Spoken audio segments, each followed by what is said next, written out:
also to JTB. And I'm sure they'll come back very soon for verification. And we'll look forward to actually collecting so much from that process.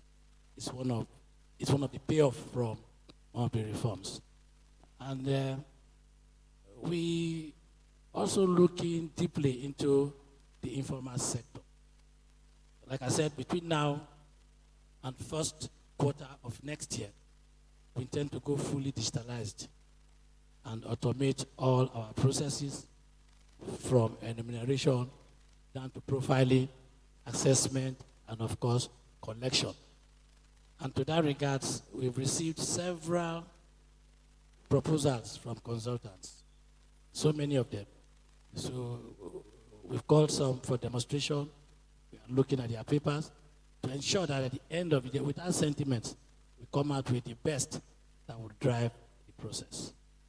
And in our last board meeting too, we also ensured too that we set up the intelligence unit, very, very key. My friend Charles, saying the formal sector is already stabilized. No, we are not there yet too. So apart from Delta State government, that you are very sure of what is coming, other companies will definitely want to hide information. Some ought to pay taxes on allowances, but they don't pay. Even multi-IOCs, they still don't. So we work around the clock to ensure that, yes, even with the established formal sector, we still need a whole lot of work to do there to increase the revenue in those areas. Because nobody will voluntarily want to give information, except Delta State, except the state, who want to voluntarily give information for tax purposes. No, it's not. So presently we are in court too with Chevron. Yes, they pay regularly, but there are some back duty taxes they ought to pay. And through our consultants, in line with the whistleblowing policy, we are the court tribunal, present tax tribunal. And I'm very sure too that at the end of the day, the liability we are looking at is well over 40 billion. But we'll get something from there too as well. Okay, thank you so much. Thank you. This is not to say that I'm picking on you, but I want to spend a bit more time, if you don't mind. Now, I know that when Dr. Bani was talking about taxes, talking about recommendations to Delta State, he did mention the legal and regulatory framework. That's why I put it on the screen for you to see. I do know that part of the things you've achieved, I'm happy I had board meetings. 4 years ago, I wasn't hearing board meetings. Now you just had a board meeting. You must have had a couple since you became the head. So that's really nice. So I just wanted to say that part of the regulation recommendation he mentioned the legal framework and all that. So I'm sure the laws that that was passed just before you took over, that has to be implemented now, isn't it? So you can actually, that's part of the reforms actually. You have that approval already from the last administration. You are not just going to implement. And like you said, you mentioned the different companies that have come to do proposals to you. It's so important that you're able to revamp your current structure of operation so that they see your revenue, your agency as a profit center as against a cost center. So it's really important that you really, you and your people, get your act together, get whoever wants to help you, do a real structure, your competencies, your structure in what we just did today, these last 4 days. We came up with agreements looking at your agenda, looking at your what you need to do in any of the departments. Luckily, you have a staff audit that was done before. I remember we did a staff audit and gave to your agency. On that, you can refer to that. We did a staff audit, so you can use that. I'm just saying that whoever you are going to employ now, give them what has been done before so they can easily give you better results. Really, really key. Seeing it as a profit center rather than as a cost center. It will help your people. Let's quickly go over to the advice on investments. Tell us your own your role. How do you see yourself and what you're going to do regarding the real estate reforms? Yeah, thank you so much. I think the first thing first for me is for us to create a conducive environment for investment. And then one of the things that I'm looking forward to is to establish the State Ease of Doing Business Council, which will actually look at the factors that mitigate against investment, coming into the state. It's very, very critical. And then second is to also create a kind of mechanism, a feedback mechanism, between business owners in the state, you understand, which will at the end help in policy formation. And then we also need to look at the one-stop shop. An investor is coming into the state, he knows where to go directly to get all the detailed information required for whatever investment he or she, want to carry on. And then it is also pertinent for us to have an investor's ready business plan, with a detailed legal framework. That document will serve as a catalyst, to unleashing the investment potentials, of Delta State. It's very, very critical at this point in time that we'll start looking into that. And in order to do that, we need to work with sister agencies, MDAs, and other ministries, to establish that. And then one thing also, in the course of meeting with different people, different trade bodies and all of that, and interacting with people, it will strike you, to know that people don't know much about Delta State around the world. It's important we take that. So we need to think about rebranding, advertisement. That's very key. Yeah, it's very key. And it's communication, even with internal stakeholders. Continuous and effective media presence. Our website needs to be top-notch. When you talk about Delta State, people should be able to go, to the website and see exactly what is happening there. So all of these things have been put together, they have been articulated, and they will go a long way to help propagating Delta State. And then I'm also looking at identifying 3 critical industries, that will serve as a growth pool for intervention. Okay. And these industries are agriculture, oil and gas, and then ICT. Yesterday, my colleague was talking about the efforts they are making in trying to calm nails between oil companies and the communities. But what is most important to me right now, how do we create our own oil company so that we can take advantage of what we have? Yes. So we can do this and then get the right investors to partner with us, and then grow the economic prosperity of Delta State using what we have. Yes, thank you. So, Honorable Commissioner for Economic Development Planning Budget, please, we'll just need just 1 minute if you don't mind, because we have another question we're going to ask you, and you can dwell more on that when we go there. It may take yes, sir. 1 minute, please. Okay, sir. Okay, just tell us your perspective. Thank you very much.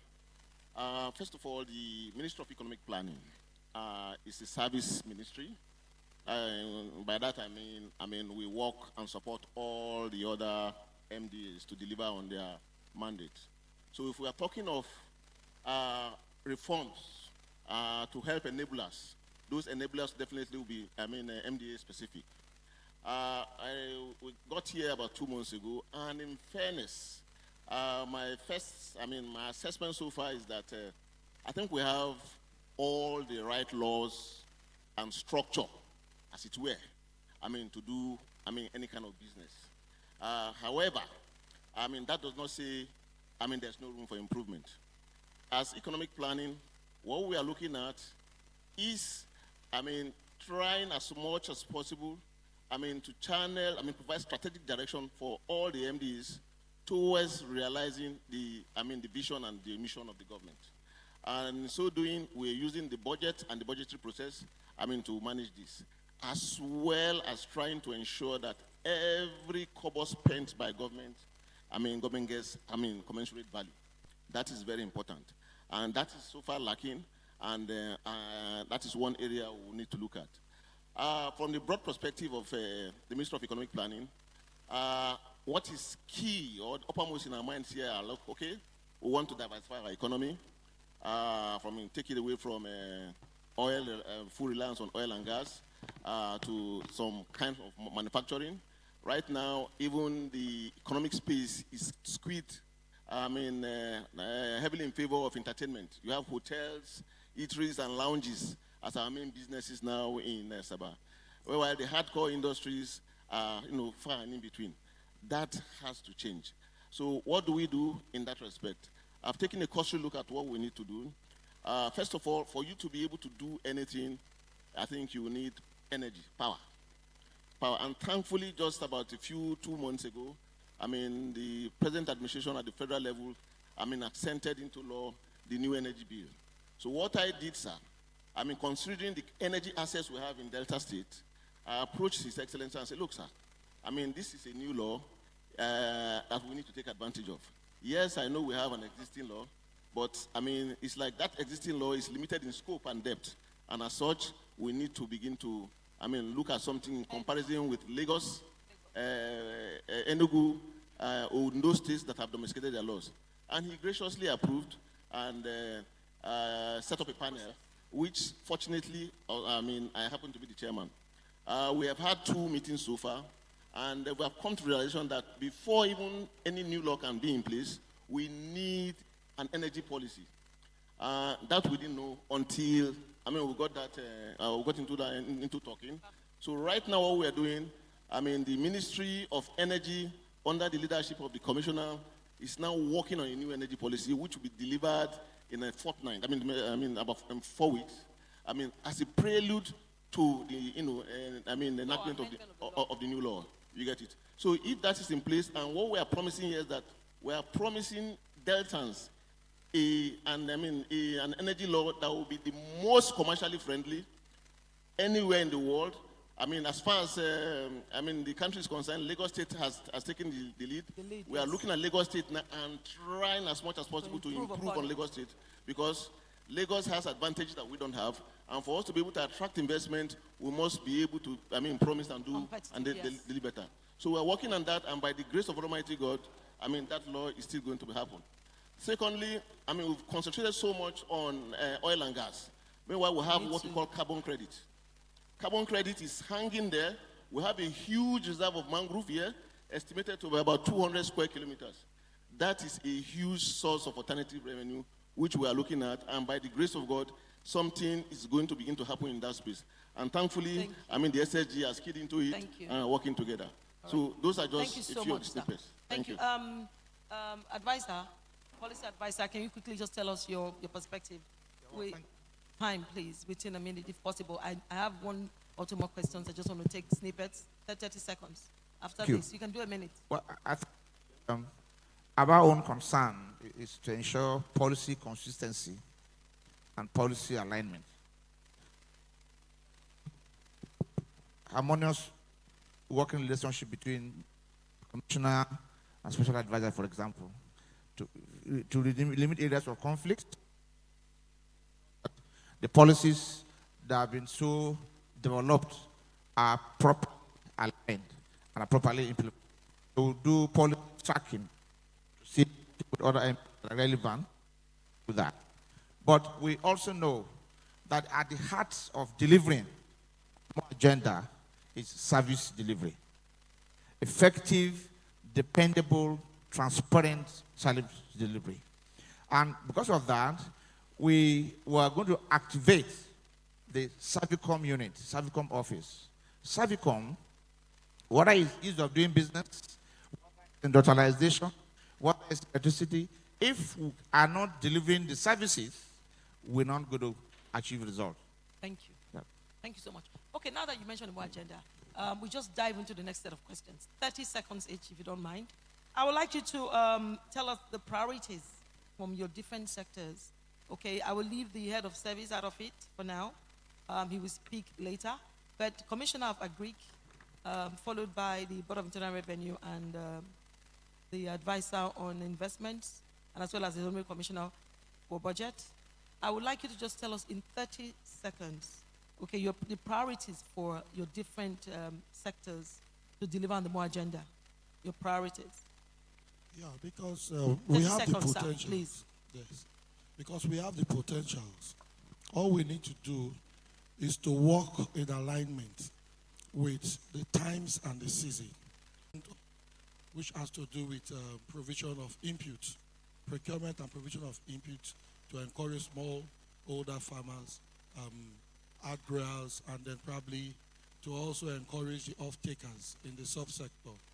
It is proper that the realistic reforms of this administration should be time conscious. By this I mean, if approvals are made, releases should come. Because if you release funds for agric activities in the wet season, it's like throwing fertilizer into the river, and we won't be able to come up during assessment to say this is what we want to do and this is what we have brought as harvest for us to be assessed. Okay, So if thank all you. of that is looked Thank you forward, so much. we'll be able to Okay. do well. Chairman, sir, please.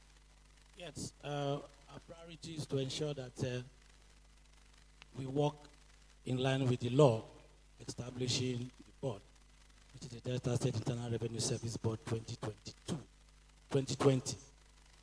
We want to implement that law to the latter.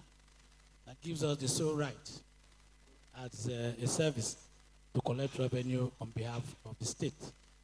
That also made it compulsory for all MDAs collecting revenues to relegate all their services to the Delta State Internal Revenue Service. And also, we want to also see a highly professionalized institution. At the moment, we're working with a staff of about 1,138, which of course we know we don't need. Within this limit, we only have about 238 professionals. And I'm sure head of services here. Yes, they all report. I'm to sure head by of service. next year, I'll return over 60% Yes. to you, so that we can hire hands, professional hands, to actually drive the service.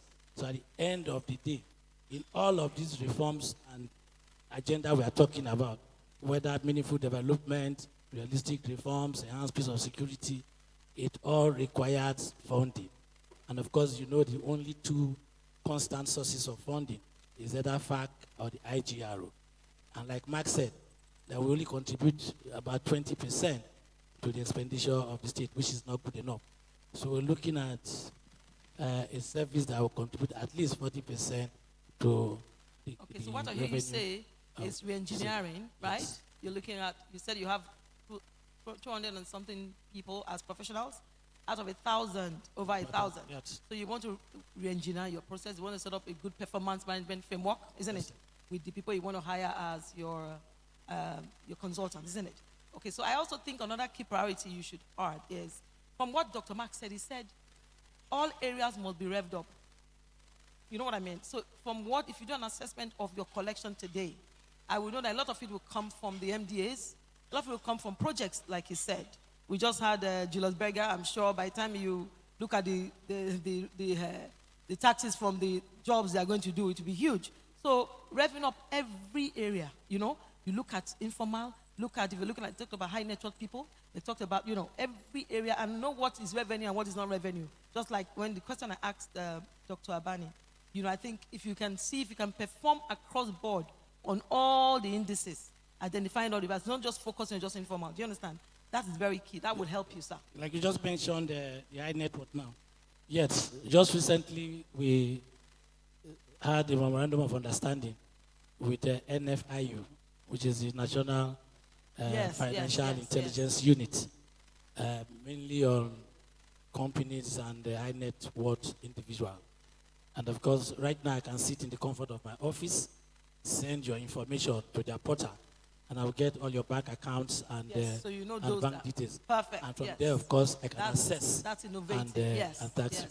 And just last week too, I've also reached a letter to FIROS to have an understanding among ourselves, so that we can share data, because taxation is about data and information. Yes. Thank you. But like, sorry, let me just talk on lands a little bit. So many states are making so much revenue now from lands. Just recently at the JTB meeting, I had a discussion with my colleague from Kaduna. They are making so much. So I want to actually join my voice to that of the Commissioner for Lands, that we need to own a GIS, this geographical information It's system. been agreed, yes. With GIS, presently we are collecting about 2.5 billion yearly from lands. But I know with GIS, we should be able to do well over 10 billion and more to be a little bit modest. So we need those areas. Thank you. Advice on investments, please. 30 seconds, please. I still have one round of questions. Moderator, overall moderator, I have about 7 minutes. 7. Okay, thank you so much. One of my priorities is how I can mitigate crime using the instrumentality of employment. And how do I create this employment? Is by having the right investment.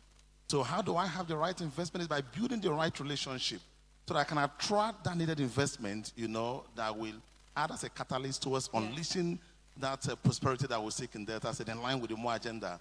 So in doing this, you know very well that when you attend seminars or symposiums, it's not about making good speech.